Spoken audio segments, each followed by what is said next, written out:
Eddie, we just got the injury report on your shoulder. Shoulder's Profitable? fine. Don't ask me no questions about my shoulder. No questions. Shoulder's great. But you looked a little sore last night after you No, blocked that shot. I don't remember that. Sorry. Okay. No. Yeah, I mean, soreness. Couple plays where last night where I felt it a little bit, but see how it goes. Was it aggravated from the block shot? Is that when you first felt it, or was you feeling it before that? I really don't remember if I was feeling it before that. I know I was feeling it a little bit before the game, but the block shot definitely caused that soreness to wake up a little bit. But I mean, still was able to go through the game fine. Do some treatment afterwards. But I think the block shot, as far as I can remember, kind of woke it up a little bit. So you were saying in Chicago, if you had 4 days off or so, 4 or 5 days, help it. Was that being Dr. AD talking? That's the medical staff talking? And that's still No, that's just me, just knowing. I mean, if any injury, if you obviously sit out a couple of days, you get a chance to heal. So that was just me, just kind of being a doctor myself. You and LeBron talk so much about this being a marathon. Obviously, you guys expect to be playing into June. Yep. If the medical staff came to you and said that it made sense to sit out a game, how receptive to that would you be? How much would they have to do to convince you to take that off? I think it's just looking at the pros and cons of it. Obviously, if it makes sense, and then and they give me reasons why, for the betterment of the team, then I guess we can go forward with it. But if it doesn't make sense, then I can still go out there and play, and it makes sense for me to play, then we try to play. What do you think of the whole load management trend in general? If I can play, I want to play. That's my thing. I've been injured enough where I missed tons of games. So I had plenty of load management games. And so just being in a situation where, with the team we have and the opportunity we have, I want to be on the floor as much as possible and contribute to our success. How does this limit you at all? The soreness and the show, what's the limit that stop what you can't do the way you would like to? I can do everything. I don't think about it when I'm playing. It's the thing after the play. Like I say, after a block shot, I was like, oh, I feel it. But as I go back playing this, I'm playing off adrenaline. So I don't really, think about it much. What is after games, it's hard, when you kind of cool down. So I constantly have heat packs and stuff on the bench. But, the more I don't think about it, the easier the games are for me. You mentioned it. Oh, sorry. You obviously hit a couple shots after that block last night, but there was, maybe a minute where it looked like the shoulder was kind of hanging down at your side, your arm was. Was there any point there where you thought, oh, maybe this isn't going away, No. maybe we can check it up? No. Like I said, if I step on the floor, my job is to play basketball and help the team win. That's what I'm going to do. Never get to a point where I feel like I'm hurting the team, then, I might have to reconsider some things. But anytime I'm on the floor, I want to play. Going into a game, if it's bothering me, and then maybe, like I said, talk to the medical staff and see what's the best option. But if I'm, lining up to play, there's probably a very low chance that, I'll pull myself because of it. Yeah, I know we're belaboring this, but it initially was tweaked on the missed dunk like 2 weeks ago. Yeah. Has it changed at all for the better in those 2 Yeah. weeks? Oh, yeah, for sure. It's gotten much better. Just when you playing and you get hit or, re-aggravate it, kind of take a couple steps back. But nothing like it was the first time that it happened. So we're moving in the right direction. It's getting better. Just certain plays that, kind of take a couple steps back. Wish it didn't, but it's basketball. When you're making, plays like I make or do some of the things I do the way I play, it's actually going to happen. Do you have anything that you compare it to? Not something maybe you missed 10 or 15 games, but like something kind of chronic that just sort of stuck with you through? I never the had season, anything like that. No. Yeah. This is kind of new in that regard. Yeah, it's new. Yeah. Yep. LeBron said the other night, sort of the exact same thing you're saying now. If I'm healthy, I want to play. How much do you guys compare notes? Is this just sort of how you both feel independently of one another on this?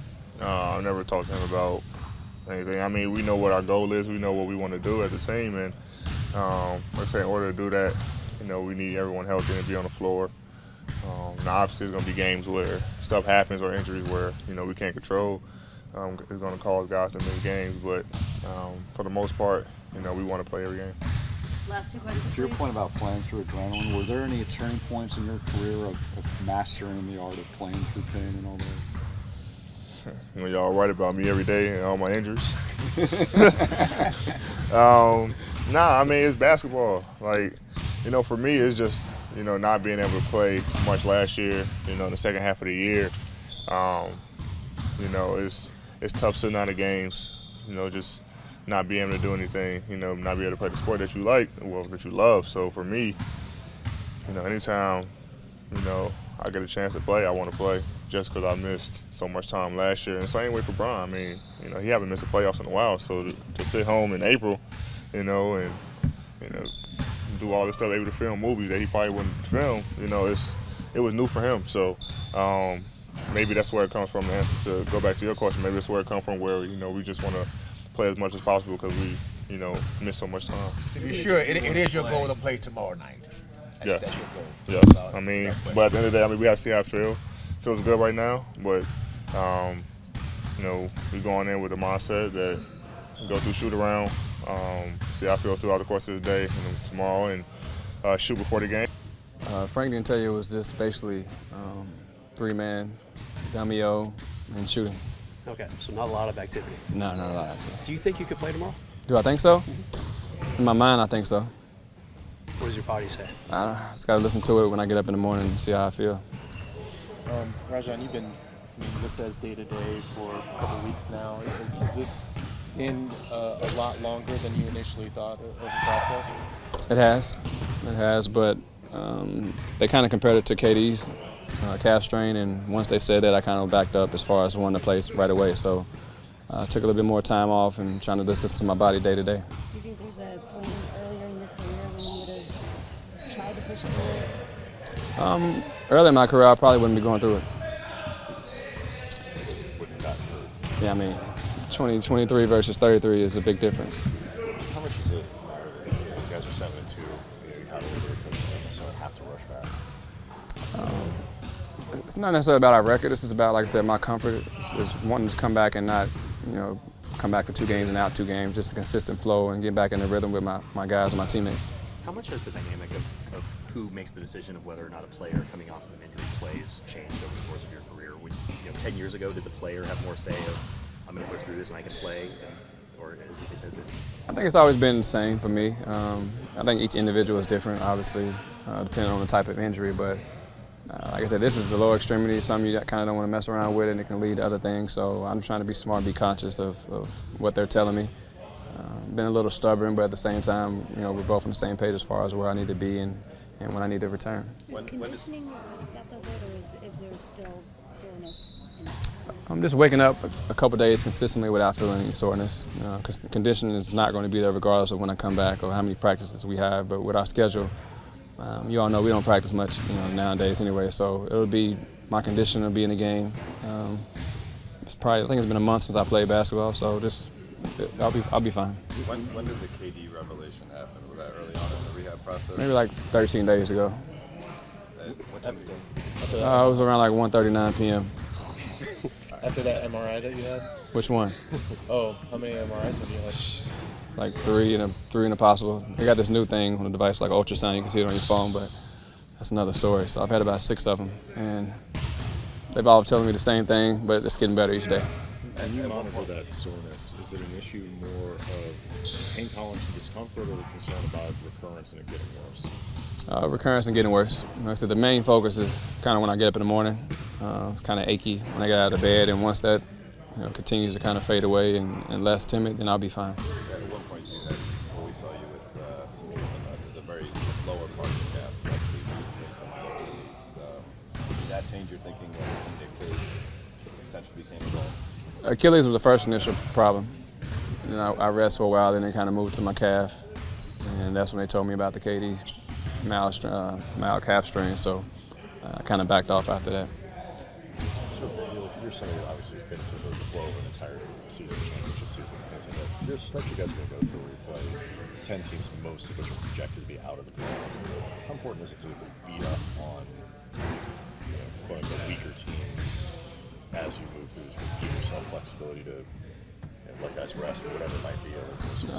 I mean, we're a competitive group of guys. We want to win every game. You know, it's not necessarily about our record. We play amongst ourselves every night, continue to get better. We got to work on things that we have to improve on as far as transition defense, boxing out, the little things. So regardless of a team is in the playoffs or not, we want to continue to work and get better each day, each game. What's been the dialogue with other teammates, especially LeBron and AD, about your role when you return? None.